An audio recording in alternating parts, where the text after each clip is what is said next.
బుడ్డారెడ్డిపల్లి గ్రామ ప్రజలకు తెలియజేయడం ఏమిటంటే మన ఓబుల బర్రెను ఎమ్మెల్యే కొడుకు హత్య చేశాడు. ఈ బర్రె ఎపిసోడ్ ని ఒక గంట ఎంటర్టైన్ చేద్దామా? ఇప్పుడే అందిన బ్రేకింగ్ న్యూస్.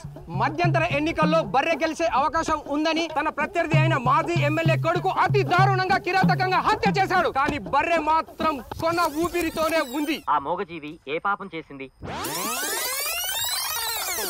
ఏంది? ఓముల బర్రె చంపేశారా? ఏంది? ఓముల బర్రె లేపేశారా? బర్రెని చంపేశారా? దొంగ వచ్చినోడు బర్రెని చంపేశాడా? పాపం ఆ బర్రె ఏమన్నా న్యాయం చేసిందయ్యా. బర్రెని చంపేశారా? రూమ్ తగల రక్తం వచ్చి పోను బర్రెని అన్యాయంగా పట్టునెట్టుకున్నాడు సారు. దమ్ముంటే రాజకీయంలో బర్రెని ఎదుర్కోవాలి కానీ దొంగచాటుగా దెబ్బతీయడం ఎంతవరకు న్యాయము? ఆ దొంగ మొహాన్ని దున్నపోతులతో పొడిచి పొడిచి చంపించాలి సారు. ఏంది? బర్రె లెచ్చలు నిలబడుతుందని రెస్పెక్ట్ వాళ్ళు చంపేశారా? ఎమ్మెల్యేగా బేటా ఓబుల్ కి భైన్స్ को टक्कर मारा है अल्लाह నువ్వే న్యాయం చేయాలి. ఏం బర్రె చంపేశారా? బర్రె అంటే ఏ దున్నపోతులతోటి సావాసం చేయదండి.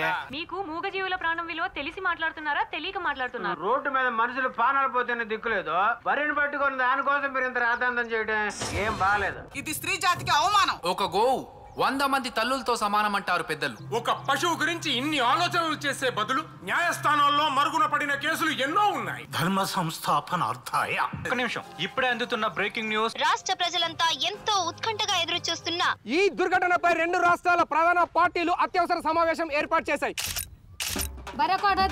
ఎవరు ఏమన్నా సరే మేము ఓటు వేసేది బర్రెకే. ఆ నాయలకు దిమ్మ జగినట్టు బర్రెకు ఓటేద్దాం రా.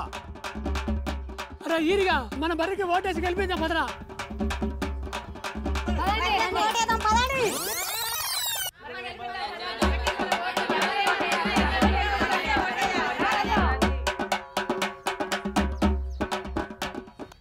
మంది ప్రజానీకానికి తెలియజేయడం ఏమనగా మన ఓబుల బర్రె 1,00,000 ఓట్ల పై చిలుకు మెజార్టీతో గెలిచిందో.